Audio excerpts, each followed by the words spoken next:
빅데이터로 보는 미래. 연세대학교 정보산업공학과 박희준 교수가 안내합니다.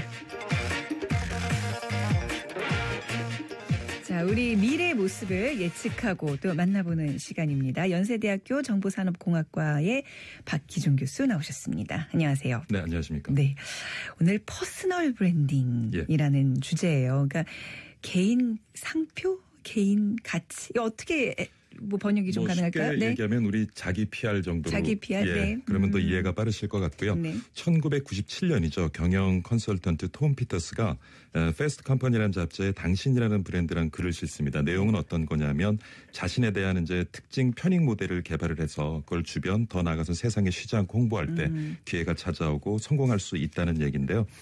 뭐 나중에 그 브랜드로 승부하자는 책을 발간을 하면서 이제 본격적으로 세상에 관심을 모았는데 네. 우리가 간혹 자신의 삶을 돌아보는 경우가 있습니다. 예를 들면 뭐 취업하기 전에 자기 소개서를 쓰는 경우. 자소서 쓰는 경우. 네. 많은 고민을 하다가 결국에는 상대가 원하는 틀에 맞춰서 네. 차별화되지 못한 자신을 소개하는 경우가 많거든요. 그러니까 퍼스널 브랜딩이라고 하면 본인이 잘하는 것 그리고 본인이 하고자 하는 것 하지만 상대가 원하는 것 간에 어떤 접점을 찾는 노력이라고 볼 수 있겠는데요. 예. 저 마샤 스튜어트라는 분 아시죠? 네네.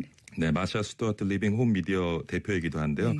결국 뭐 베이비시터, 모델, 증권 중개인 많은 직업들을 이렇게 가지고 있다가 결국에는 이제 전업주부로 돌아가죠. 네. 내가 잘하고 내가 좋아하고 하고 또 세상에 필요한 것은 무엇일까 고민을 하다가 요리, 육아, 네네. 인테리어 이런 것들 자기 가진 노하우들을 이제 세상에 소개하면서 유명해지고 돈도 벌게 됐는데 어떻게 보면은 요즘 얘기되고 있는 그 퍼스널 브랜딩의 가장 좋은 성공적인 사례가 그런가요? 아닌가 네. 생각을 해봅니다. 퍼스널 브랜딩 사실 우리나라에서도 이제 중고등학교 때부터 이미 익숙해진 개념인 것 같아요. 지금 얘기 들어보니까. 그러니까 다들 요즘에 뭐 대학 입시가 자소서를 얼마나 잘 쓰냐에 또 그렇죠. 달려 있다면서요. 예. 예. 그렇다면 뭐 자신의 그런 브랜딩? 예. 뭐 구체적으로는 좀 언제부터 시작을 해야 될까요? 뭐 브랜딩은 사실 어떤 그 상품 서비스를 차별화해서 네. 보다 많은 이제 수요를 만들어내기 위해서 이제 만들어진 방법론이라고 보여지고요. 뭐 사실 그 처음을 따져보자면 이집트로 돌아갈 수 있을 것 같아요. 네. 5,000년 전에 네. 이집트 그 피라미드에서 발견된 것들을 보면 고품질의 기름 혹은 뭐 맥주의 왕 엄선된 호프와 쌀 그리고 최고의 보리로 만들어진 맥주의 왕 이런 문구를 가지고 있는 그릇들이 발견되거든요. 네. 그러니까 그 이전 한 5,000년 전부터 이집트에서는 생산하는 제품 어떤 주변 제품과 차별화하기 위해서 이런 브랜딩을 시작했다고 볼 수 있고요. 그러한 브랜딩이 이제는 뭐 제품과 서비스뿐만 아니라 우리 삶 속에 네네. 녹아들기 시작하는 거겠죠. 네네. 그 개인을 좀 브랜딩하는 데 쓰이는 도구들 흔히 뭐 이제 예전 같으면 자신의 뭐 블로그라든지 예. 홈페이지 이런 것들 맞습니다. 있지 않을까 싶은데요. 네. 그래서 뭐 인쇄 기술이 네. 발전하면서 이제 기독교 세가 확장됐고 네. TV가 시장에 소개되면서 프로축구 보시는 분들이 늘어났고요. 퍼스널 브랜딩 사실 뭐 90년대 후반 2000년대 초에 개념이 나왔습니다만은 최근에 소셜 미디어가 등장을 하고 많이 활용이 되어지면서 본격적인 이제 급물살을 탔다고 보여지고요. 네. 그래서 지금 말씀하신 것처럼 그런 소셜 미디어를 이용하는 것이 어떻게 보면 가장 효율적인 네. 퍼스널 브랜딩 방법이 되겠습니다만은 여러 가지 우리 소셜 미디어가 있지 않습니까? 네. 그중에 자신에게 가장 맞고 최적화된 그러한 소셜 미디어를 찾아서 네. 접근하는 것이 좋은 방법이 될 수가 있겠죠. 네. 근데 이런 게요, 교수님. 예. 그러니까 뭐 SNS 이런 것도 이제 저도 해봤고 그런데 이제 하다 보면 민망해져요. 그렇잖아요. 그렇죠. 나 스스로를 이렇게 브랜드에서 맞습니다. 사람들한테 알린다는 거 자칫 이렇게 좀 반감을 살 수도 있고 나르시즘에 좀 빠질 수도 있고 그러니까 좀 이게 뭔가 효과적이어야 될 텐데 예. 뭐 좋은 방법 없을까요? 뭐 조금 쑥스럽기는 하지만요. 네. 우리가 SNS를 시작할 때 프로필을 적잖아요. 네. 그걸 이력서 수준으로 자기가 잘하고 자기가 하고자 하는 걸 정확하게 기입을 해서 보다 많은 기회가 다가오도록 해주는 것이 중요하고요.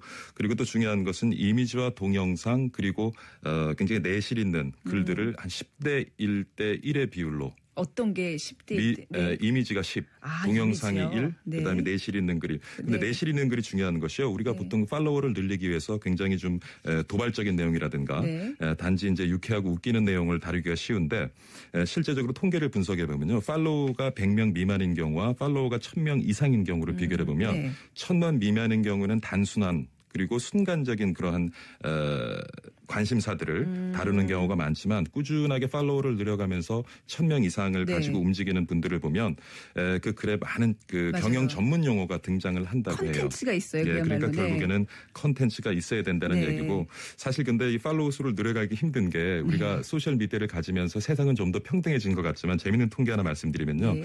2011년에 미국 국세청 통계입니다.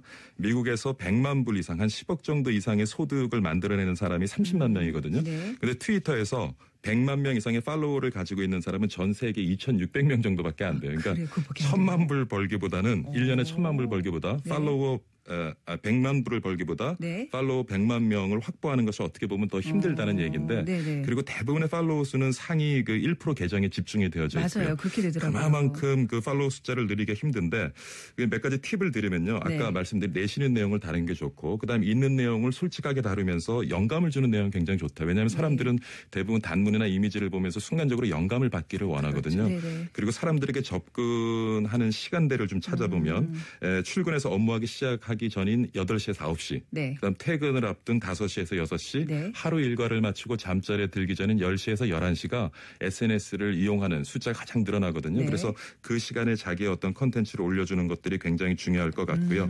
그다음에 특히 이제 페이스북 같은 경우에 너무 많은 글들을 그리고 이미지들을 올리면 식상하거든요. 네네. 그래서 블로그 같은 경우에는 매일 한 건 정도로 올려주는 게 좋지만 네.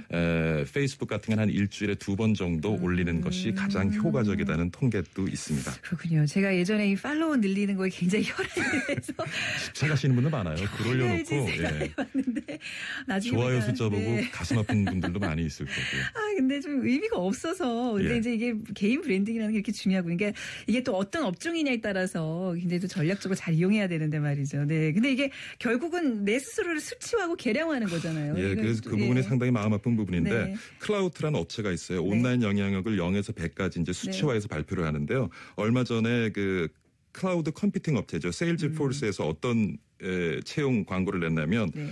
그 우대 조건으로 클라우트에 35점 이상을 받은 사람들을 우선적으로 채용하겠다는 걸. 그러니까 이제는 네. 이제 소셜 미디어를 통해서 우리가 퍼스널 브랜딩하는 걸 수치화해서 그걸 채용에도 활용하거든요. 그러네요. 어떻게 보면 굉장히 가슴 아픈 얘기입니다만은 결국 빅데이터를 통해서 이렇게 세상이 그러네요. 발전해 나간다면 우리 스스로 준비는 해줘야 되겠죠. 외면할 수 없는 그런 현실이네요. 예. 네, 알겠습니다. 오늘 퍼스널 브랜딩에 대해서 자세한 얘기 들어봤습니다. 감사합니다, 교수님. 네, 감사합니다. 네, 경세대학교 정보산업공학과 박희준 교수와 함께했습니다.